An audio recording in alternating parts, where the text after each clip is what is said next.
Hey, and welcome to another video. In this video I'm just going to go over the build that I was using in the montage that I posted. So the basics of it is I'm using two one-handed axes and then a gun. And with the gun I usually like to switch to it to kite, something like a warrior, so I can counter my own class and any other melee. So what I'll usually do is I'll start with two one-handed axes on like anything like a caster, and then if it's a melee I'll use the knockback and then start kiting them around just like that. For the utility skills that I use, I start with healing signet, which you just regenerate health, and you can also use it, which is pretty good both passively, and obviously you can use it if you need quick heals. The second one is reduce incoming damage, and you gain stability, so you ignore control effects like stuns, knockback, launches, blah blah blah, which is pretty decent. The third one is ball charge. I usually use that to sort of get back on people. If I get knocked back or something, it's easy to get back on the target.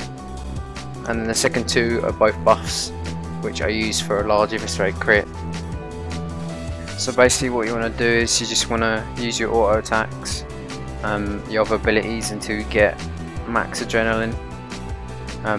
Once you got max adrenaline, you want to pop both your signets and try for a large eviscerate crit. It hit 2k there, but normally if it crits it can hit for 7 to 10k, which is like half someone's health. For the armor I'm using the divinity set, because it gives you a passive crit and all gems are plus 10 stats, and then crit damage, so when you crit the damage is actually higher than normal.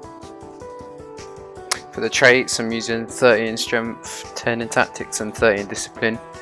I use the strength for just passive higher damage, 300 more power, and discipline more crit, so for the eviscerate again, and then just 10 in tactics to give you some increased time in buffs and also a little bit more damage.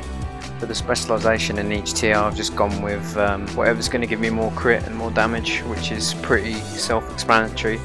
The warrior sprint is quite vital for getting back on like casters and stuff, so it's pretty much a must. So that's it, that's the basics of what I was using in the montage. I'll see you guys in the next video.